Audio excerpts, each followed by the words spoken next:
Hey everyone, welcome back to my channel. My name is Mandy and today we're going to be talking about teen boys and books. This is such a hard subject. So first, if this is your first time here, welcome. I'm so glad to have you here. Make sure you hit the subscribe button and the like button because it really does help me and my channel out. So books and boys. I feel like books and boys is such a hard combination sometimes, isn't it? So I have two boys. I am a boy mom and I have a 10-year-old boy and a 13-year-old boy. Now my 10-year-old, he likes books a lot more than my 13-year-old. My 13-year-old has pretty much despised reading since he was little, and it's always been kind of a, I don't want to say a fight, but it has been a struggle to get him to find books that he's interested in. And I used to say as a teacher that there are no kids who hate reading. There are just kids who have never read the right books. Now, that has proved true in every circumstance, even my 13-year-old boy. And I'm going to show you the books that I have over here that he has found that he just really likes. And I'm going to explain how I came to these things that helped me really figure out the right kinds of books for him. So with him, he is more of a mechanical thinker. He likes to work with his hands. He likes things that help him really think and learn. But he does not like story type books. So when he has to do a book report and it has to be something about a story type book or a novel, he is usually the most miserable doing that than anything else. But over the last couple years, I've started figuring out this thing. I started figuring out that he really likes facts. And watch your teen boys. I mean, study them, mom. Study them like they are a history project and you have to get an A. Study what they like. Really get to know them, especially as they get older, because these interests will start to just pop out, and then you can do some research and find these types of books like I have. So my oldest started getting into things like the way that cars work, or the way that locks work, snap circuit sets, and he still really likes Legos because he likes putting things together. So I had this idea. The first thing that I found was the Guinness Book of World Record books. Now, he really enjoyed these. I found a lot of these at the, if you have a Five Below store, they have these in the book section for like $5, seriously. They're not going to be the current year, but they're going to have a ton of other years. Grab them, especially for boys. These have all kinds of just little facts, and to boys, this doesn't feel like sitting there reading a novel or anything like that.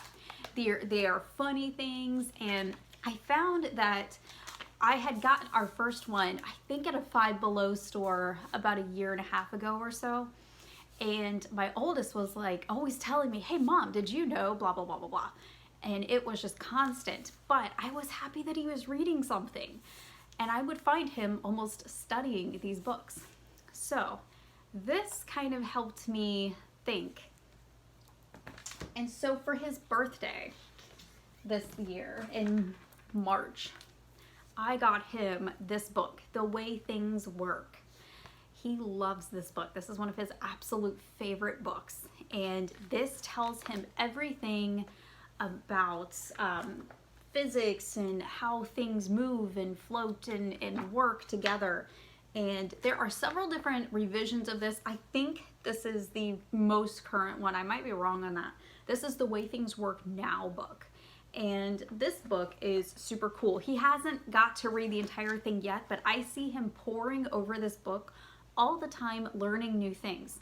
And I think a lot of us, especially because we're females and we just look at books differently, we have to kind of let go that need that sometimes we feel as moms and as educators, to where they have to be reading a novel. Reading to boys, and reading to, I mean, and some girls are like this too. Some children, they just don't process information the same way as we do. If you're like me and you just love to read novels, I would just devour novels. these kind of books, they're so boring to me. But my child is completely the opposite of the way that I am. So novels are just super boring to him, no matter what's happening in the story. But these books, he will pore over all day, and he feels like he's gaining something because he's learning something. So he feels like he's really getting something out of it. So a lot of times we have to let go that perception that we feel as parents and educators that our children just have to be reading novels. They need to be reading Shakespeare, and they need to be reading all different kinds of literature, when sometimes our children are just not wired that way. And although they will read those books if they're assigned them, they might not enjoy them, and we have to let go of that urge to make them want that. We can't make them love reading, but we can give them materials that they might enjoy. So moving on from this stack, when I saw that he really liked that, I noticed this year, especially when I was really sick, I started watching the Game Show Network a lot during the day. And my son, my oldest, he would watch it with me, and he really started enjoying it. Again, we study our children. And I noticed that he just really liked these trivia shows. So I got him something special. And you guys, you will not believe what happened when he opened this box. I got him this book, The Book of Unusual Knowledge. Now, I have not read this book. I mean, good gravy. No, I have not read this book.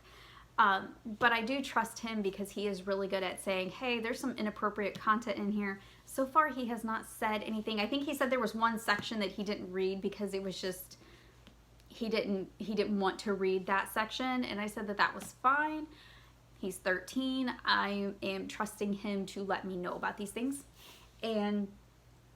But everything else in here, oh my gosh, you guys, when we had to go to Florida for our emergency trip, this was the first thing he grabbed. I'm not even kidding. When I bought this book on Amazon, it was seriously $10. I bought this book and it came in the mail, and I didn't tell him I was buying it, okay? And just a reminder, this is a 13-year-old boy, okay? He opened this box and he was like, oh, it feels like a book. I'm not even kidding. That's what he said. He opens the box and he looks at me and he sees this. You guys, his whole face broke out in the biggest smile I've ever seen. And he hugged me and told me, thank you, my teenage boy, for a book. So yeah, I'm totally recommending this one. He absolutely loves it. Just be aware that there probably is a section or two in here that probably deals with adult matters. I don't know where it is. If he tells me, I'll probably just rip the pages out. Not a biggie. Now, the last one is an exception to the rule about novel-style books. He really enjoys these books. These are the Christian Heroes Then and Now books. And I got a stack of these for our My Father's World curriculum for both of them. The Exploring Countries and Cultures comes with 1, 2, 3, I'm counting on my bookcase, about 6 of these it looks like, and I believe he had 2 or 3 in his 1850 to modern as well. He has devoured these already. We've only had the curriculum a few weeks, and he has already read all of the ones for Exploring Countries and Cultures for his brother's curriculum that he read when he was in 4th grade, and we did Exploring Countries and Cultures together. So I highly recommend these books. I have never seen anything inappropriate in it. And of course, they're Christian books. They're all about missionaries, and they are told in novel style as living books. Highly, highly recommend. Some honorable mentions, I will say, are the Who Is and Who Was books, or What Is and What Was books. They have everything from monuments and memorials to figures in history, people who still live. We have everything from the Beatles to the White House. So there are all kinds of them. I think we have a stack probably up to my hip from the floor of these Who Was books. And both of my children really like those. My 4th grader especially is super into those books. And every time we go to a bookstore, that's the first thing he looks for, is the Who Is and Who Was books. So that is some honorable mentions. However, all of these are definitely my 13-year-old's favorite books, and he made sure to tell me the ones that he specifically liked, just in case you guys had any 13-year-old boys, because he wanted to help out anybody that he could with his favorite books. If you guys have any questions, make sure that you pop them down below. I would love to hear any recommendations that you might have if you have a teenage boy who doesn't like to read but likes like one special book. Let me know what that is down below. All right, guys, have a great rest of your day, and I will see you in the next video.